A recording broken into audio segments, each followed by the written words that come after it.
అనేది నేను ఇందాక ఒకసారి చెప్పాను, నేను అసలు మనీ ఎప్పుడు నేను డీల్ చేయను ఎప్పుడు అసలు మనీతోటి. నా చెక్కి డ్రాఫ్ట్కి నాకు డిఫరెన్స్ తెలియదు. అకౌంట్లో డబ్బులు ఉన్నాయా లేవా నాకు తెలియదు. అగ్రిమెంట్లు ఏది ఉంటే అది పైన I just live by that like that you know. మీరు కరెన్సీ చూసి చాలా రోజులైందండి. That's true. ఓకే, నేను అసలు క్యాష్ అనేది చేత్తో పట్టుకుని నాకు గుర్తులేదు అసలు. ఐ కాంట్ రిమెంబర్ ఇయర్స్ అయిపోయింది.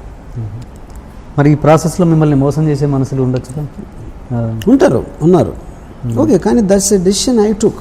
ఎందుకంటే దాన్ని ఇప్పుడు ప్రతి బ్రహ్మదేవుడు లేకపోతే నేచరు లేకపోతే వాట్ ఎవర్ కన్స్ట్రక్ట్స్ మీకు లిమిటేషన్స్ ఉంటుంది. మీరు ఎగరలేరు, కేవలం నడవగలుగుతారు. ఒకరికి ఒక సింగింగ్ టాలెంట్ ఉంటుంది, ఇంకోటి ఉండదు. ఇంకోటికి ఏదో ఉంటుందో ఇంకోటి ఏదో ఉండదు. అలాగే నా బేసిక్ డిఎన్ఏలో అలాంటి మెంటాలిటీ ఉన్నారు. ఆ మెంటాలిటీ ఉన్నా నేను సర్వే అవుతున్నాను కదా. ఏం చెప్పినా రాము దగ్గర డబ్బులు లేవు, లేకపోతే ఇలా అంటే ఎవరో చంపేస్తారని చెప్పారు కదా. ఇలాంటివి అన్నీ ఉన్నా కూడా I'm still exactly living the way I want ఇన్ని ఇయర్స్ నుంచి.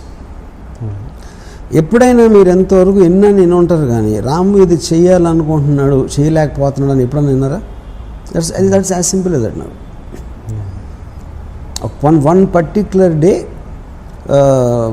I want to take break from Bollywood.